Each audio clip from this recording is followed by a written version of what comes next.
तो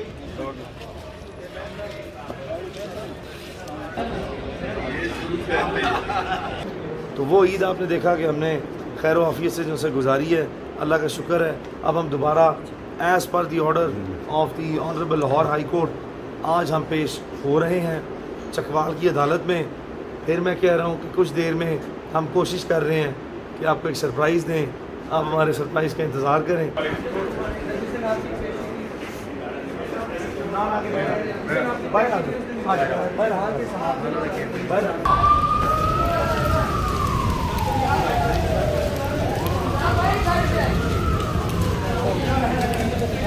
क्या हो गया? आपका भी वक्त आएगा।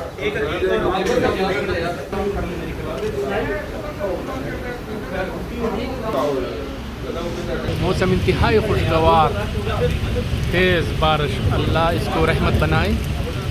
और अदालत में हम मौजूद हैं।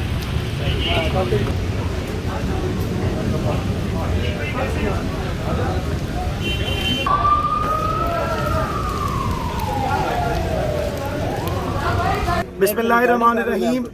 आज इमरान रियाज खान जो कि चकवाल के मुकदमे में अदालत में जुडिशल रिमांड पे थे और उसके बाद लाहौर हाई कोर्ट की पिटिशन में जो ऑर्डर हुआ, जो हमने क्वेश्चनमेंट ऑफ FIR की प्रोसीडिंग फाइल की थी, उसमें ऑनरेबल हाई कोर्ट ने इमरान रियाज खान को पोस्ट इंटरम बेल ग्रांट की थी। और ऑनरेबल लाहौर हाई कोर्ट के ऑर्डर की कंप्लाइंस में आज हमें अदालत में first working day after Eid में चकवाल की अदालत में कंसर्न जुडिशल मजिस्ट्रेट के पास पेश होना था। जब हम अदालत में आए हैं तो इस मुकदमे के मुद्दई भी अदालत में मौजूद थे, जिन्होंने अदालत में अपने वकील की वसासत से और अपने आप को आइडेंटिफाई कराने के बाद, यानी कि शनाख्त कराने के बाद, अदालत ने उनका CNIC लिया, उनकी बाज़ाब्ता तस्दीक की, उनके एफिडेविट के कंटेंट्स को पढ़ा, जिनके मुताबिक इस मुकदमे के मुद्दई ने अदालत में यह बयान हल्फी जमा कराया है कि वो इस मुकदमे की मज़ीद कतई तौर पर पैरवी ना करना चाहता है। इमरान रियाज खान को इस मुकदमा खारिज किया जाए या बरी किया जाए या उसकी ज़मानत मंजूर किया जाए, उसके ऊपर इसको कोई एतराज़ ना है। ये इस वक्त यहाँ पे मौजूद है मुद्दई, आप इसको देख सकते हैं। हम इमरान रियाज खान हमने मसालियत की, मशावरत की, जिसके बाद हमारा ये मुश्तरका फ़ैसला है कि इस मुद्दई, चूँकि हमने इस तमाम मुकदमात में जो जैली और झूठे मुद्दई आए हैं उनके खिलाफ लाजमी तौर पर डिफेमेशन सूट फाइल करने थे, उनके खिलाफ हमने मुकदमे के इखराज के बाद या बरी होने के बाद कार्रवाइयाँ करनी थी। लेकिन इमरान का ये फ़ैसला है और ये आपके सामने बताना चाहते हैं कि अल्लाह की रज़ा के लिए इमरान रियाज खान ने इसको माफ़ किया। इसके ख़िलाफ़ हम कभी किसी किस्म की कोई इंतकामी कार्रवाई ना करेंगे।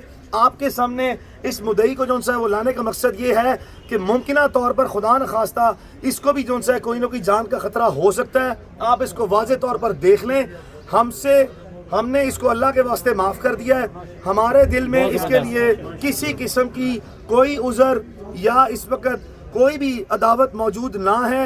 हम वाज़े तौर पर कह रहे हैं, इमरान आपके सामने अनाउंसमेंट दे देते हैं, हमें दोबारा कह रहा हूँ, इस शख्स के ख़िलाफ़ किसी किस्म की कोई अदावत या रंजिश या नाराज़गी हमारे दिल में ना है।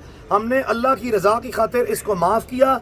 जो हमें तकलीफ़ पहुँची, जिस अमल से हम गुज़रे, हम अल्लाह ताला ने हमें सुरखरू किया है। हम इसको भी जो सा है वो मुबारक देते हैं कि अल्लाह ताला ने इसको हिदायत दी है और ये अपने जो मुद्दा अदालत में लेके आया था, इसको एहसास होने के बाद ये इसकी मज़ीद पैरवी ना करना चाहता है और उससे दस्तबरदार हो गया। Over to Imran. Thank you very much ji, बहुत शुक्रिया आपका। माफ़ी देने का इख्तियार इंसान का होता ही नहीं है, मेरा तो ये मानना है। वो अल्लाह रब्बुल इज़्ज़त का इख्तियार है। अल्लाह ही हम सबको माफ़ करे और हम सब पे रहम करे। लोग पूछते हैं तो मुझे पता है कि वो कौन था जिसने इसको मजबूर किया। मेरी इससे कोई लड़ाई नहीं है। छोटी सी एक गुजारिश है आपसे, मैं जहाँ भी गया ना आप जैसे लोगों की वजह से, तो मैं एक नारा लगाता था, वो आप मेरे साथ लगाएं। बस इतनी ही आपकी जो है वो मेरे लिए आपकी मेहरबानी होगी। पाकिस्तान जिंदाबाद! पाकिस्तान जिंदाबाद! Thank you. पाकिस्तान जिंदाबाद! पाकिस्तान जिंदाबाद!